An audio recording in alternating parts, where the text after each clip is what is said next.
The Finger Lakes is currently the largest wine region in New York, helping the state become the second largest wine region in the entire nation.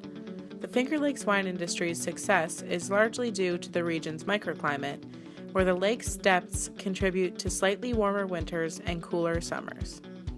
The region sustains a relatively consistent growing season, excelling particularly in the production of cool climate grapes like the internationally renowned Riesling grape, which thrives from both the winds blowing off the lakes and the tremendously fertile soil.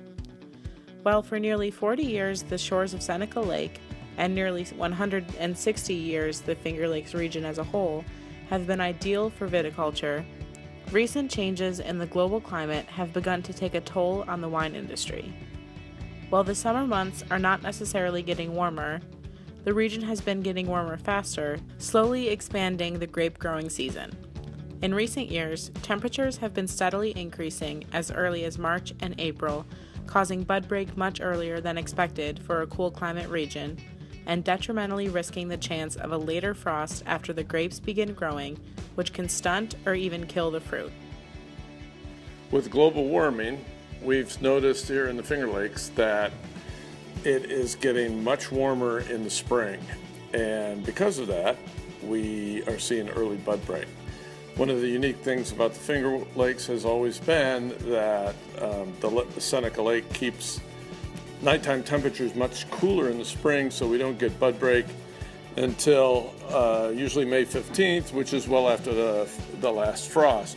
Now we're starting to see earlier bud break, and we have to go out and buy wind machines. Now you're starting to see wind machines popping up all over the Finger Lakes because we get bud break in April now. Precipitation is equally as essential to the grape growing process as temperature, and recent seasons have proven the effects of drought can be damaging to the success of the region.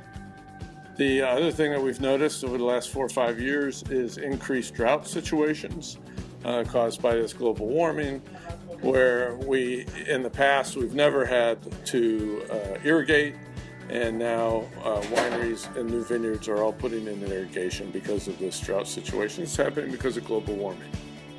In summer 2016, the Finger Lakes experienced the worst drought in upstate New York in nearly a decade, seeing less than 1 inch of rainfall in almost 2 months.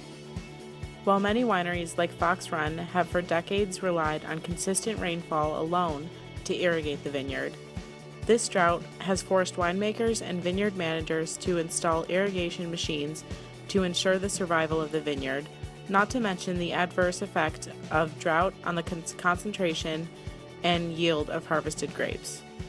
Fox Run, which has been successfully operating without any irrigation systems for nearly 30 years, was forced to resort to irrigation during the 2016 growing season after owner Scott Osborne was unable to maintain irrigation by hand watering the vineyard to ensure a healthy and successful fall harvest.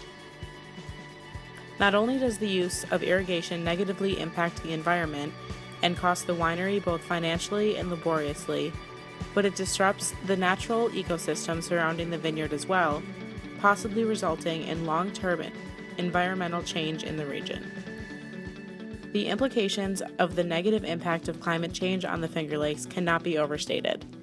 While the region has a promising future, the uncertainty that accompanies global warming could ultimately be detrimental to both agriculture and viticulture in upstate New York if the situation worsens in years to come.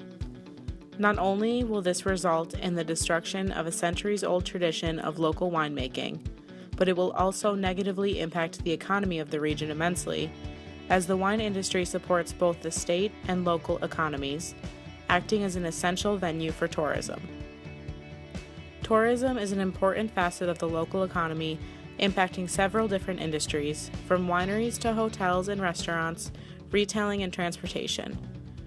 Winery tourism contributes over 6,400 jobs to the state for a total of more than $213 million in wages, as was found in a study on the economic impact of the wine industry within the Finger Lakes region. The tradition of winemaking is deeply rooted in the history of our region and has played an unparalleled role in the expansion and recognition of the Finger Lakes region as a whole. In order to maintain this tradition, we must understand how our changing earth can impact our home. Winemaking may not be essential to life, but it is certainly essential to life in the Finger Lakes.